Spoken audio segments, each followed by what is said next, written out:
انسان جو ہوتا ہے وہ خارجی اثر ضرور قبول کرتا ہے، اور اب چونکہ زمانہ ہے پرنٹ میڈیا کا، الیکٹرانک میڈیا کا، سوشل میڈیا کا، تو کسی کونے میں کوئی خبر ہوتی ہے تو وہ پھیل جاتی ہے۔ چیزوں کے اچھے اثرات بھی ہوتے ہیں اور بہت زیادہ برے اثرات بھی ہوتے ہیں۔ ہماری عورتیں گھروں کے اندر بیٹھی تھیں، بہت ساری چیزوں سے آگاہ نہیں ہوتی تھیں۔ اب وہ گھر کے اندر موجود ہیں تو بہت ساری چیزیں گھر کے اندر میڈیا کے ذریعے ان تک بھی پہنچ جاتی ہیں۔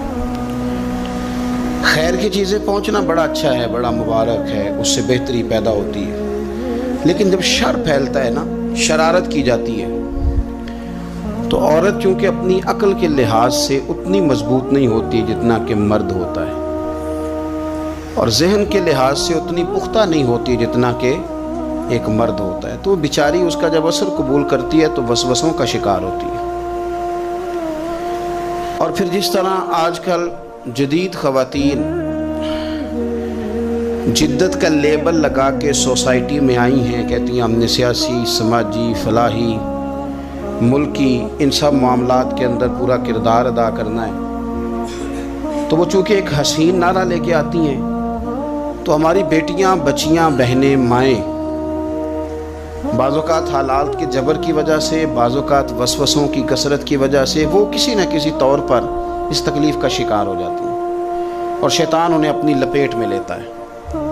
کرنے کا کام یہ ہے کہ عورتوں کو بتایا جائے کہ تمہارا اصل سبق ہے کیا، تمہارا دین کے اندر کردار کیا ہے، تمہاری فضیلت کیا ہے، حقوق کیا ہے، تمہیں کتنا نوازا گیا ہے، اور تمہارا کردار بڑا شاندار رہا ہے۔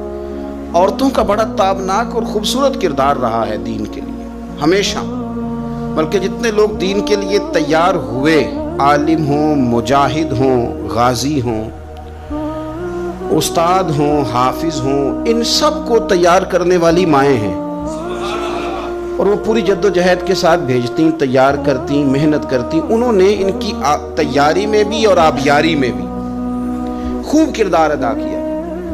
اب یہ کہ مزید آنے والی نسل میں جو ہماری بیٹیاں ہیں، ان کو ہماری جو اسلاف میں خواتین گزری ہیں، ایک تو ان کے کردار سے ہمیں آگاہ کرانا چاہیے، تاکہ بچیاں بجائے آج کی کسی جدید عورت سے جڑنے کی بجائے وہ سیدہ عائشہ صدیقہ سے جڑیں، وہ سیدہ پاک سیدہ فاطمہ الزہرا سے جڑیں، وہ جو کنیزیں ہیں حضور صلی اللہ علیہ وسلم کے دین کی، حضرت ام سلیم کے ساتھ جڑیں، حضرت ام شریک کے ساتھ جڑیں، حضرت ام عمارہ کے ساتھ جڑیں، انہوں نے جڑنا ہو تو حضرت ام سلمہ کے ساتھ جڑیں، وہ ان سب خواتین کے ساتھ ان کا تعلق مضبوط ہو۔ اور دوسرا یہ بھی ایک بات یاد رکھیں کہ 40، 50، 60 عورتیں کسی جگہ نکل کے کوئی دھما چوکڑی کرتی ہیں تو وہ 22 کروڑ کے ملک میں رہنے والی ہماری پاک ماؤں کی نمائندہ کبھی بھی نہیں ہو سکتی۔ اس لیے دنیا ان کا چہرہ دیکھ کے، بلکہ ان کا مکروہ چہرہ دیکھ کے،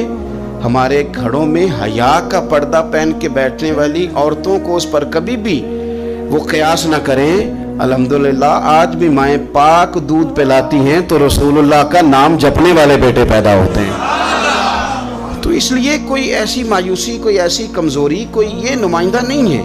یہ تو چونکہ دنیا میں ہمارے ہاں ہوتا یہ ہے کہ کوئی بندہ کوئی فضول بات کرتا ہے تو میڈیا اس کو کوریج زیادہ دیتا ہے، تو لوگ سمجھتے ہیں پتہ نہیں کیا ہو گیا۔ ایسی کوئی بات نہیں ہے، یہ تو چند لوگ ہیں، وظیفہ خار ہیں، خریدے ہوئے لوگ ہیں، اور ان کو جان بوجھ کے لا کے یہاں مسلط کیا جاتا ہے، معاذ اللہ پاکستان کی شکل دکھانے میں کچھ اپنے اس میں ملوث ہوتے ہیں، تاکہ ایک بگڑی ہوئی صورت لوگوں کے سامنے پیش کی جائے۔ یہ وطن ہے داتا علی اجویری کا اور بابا فرید الدین مسعود گنج شکر کا، یہ اللہ والوں کا وطن ہے، یہ حضرت محدث اعظم پاکستان کا وطن ہے۔ اس کے اندر اس طرح کے لوگ کس طرح پنپ سکتے ہیں؟ کوئی ان کا وجود نہیں۔ تو قرآن حکیم نے ہمیں کہہ دیا کہ جو بھی نیک عمل کرے وہ مرد ہو یا عورت ہو، تخصیص کوئی نہیں، ہو مومن، مرد ہو چاہے عورت ہو، فَلَنُحْيِيَنَّهُ حَيَاةً طَيِّبَةً، ہم اسے پاکیزہ زندگی عطا فرمائیں گے۔ اللہ کے پیارے رسول صلی اللہ علیہ وسلم نے ارشاد فرمایا، حضور علیہ السلام ارشاد فرماتے ہیں کہ مختصر سی بات ہے، مسند امام احمد بن حنبل میں، انسان کے لیے جنت میں چلے جانا نا بہت بڑی کامیابی ہے۔ کیوں؟ اس لیے کہ اللہ کا دیدار بھی جنت میں اور مدینے والے محبوب کا قرب بھی جنت میں نصیب ہوگا۔ رسول کائنات علیہ السلام کے قرب میں بھی جگہ وہی جنت میں ملے گی، وہیں سب اللہ والوں کی زیارت ہے، وہیں سب کے لیے انعامات ہے، وہیں سب کا بسیرا ہے۔ قرآن مجید نے کہا اصحاب الجنتی ہم الفائزون، اصحاب الجنتی ہم الفائزون، یہ جو جنتی ہیں یہ کامیاب لوگ ہیں۔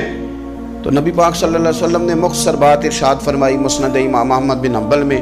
حضور فرمانے لگے عورت 5 نمازیں پڑھے، اپنے روزوں کی حفاظت کرے، یعنی رمضان کے روزے رکھے، فرمایا اپنے خامند کی اطاعت کرے، نماز روزے کی پابندی کرے، خامند کی اطاعت کرے اور اپنی شرمگاہ کی حفاظت کرے، تو حضور فرماتے ہیں پھر قیامت والے دن نہ اس کے لیے جنت کھول دی جائے گی، وہ جس دروازے سے چاہے جنت میں داخل ہو جائے۔ پھر کھول دیا اللہ تعالیٰ نے اس کے لیے۔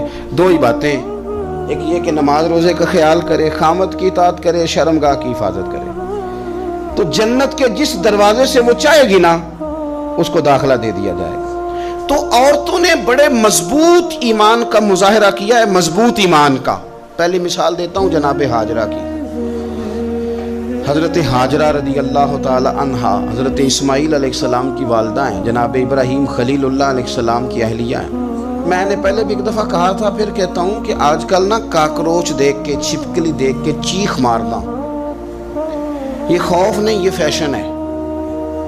اسے پتہ چلتا ہے کہ یہ برگر فیملی ہے، اسے پتہ چلتا ہے یہ امیر لوگ ہیں، یعنی کاکروچ کھا جاتا ہے کہ چھپکلی کھا جاتی ہے، لیکن یہ نا جی وہ جی ہمارا بچہ چیخ مارتا ہے اس کو دیکھ کے، کیا مطلب ہے بڑا پڑھا لکھا جی، بڑی سوبر فیملی۔ یہ پڑھے لکھے نہیں، یہ بزدل ہونے کی علامت۔ کمزور پڑھنا، ڈرنا، خوف کھانا، اللہ تبارک و تعالیٰ پر ایمان رکھتے ہوئے توکل میں کمزوری کرنا، معاذ اللہ۔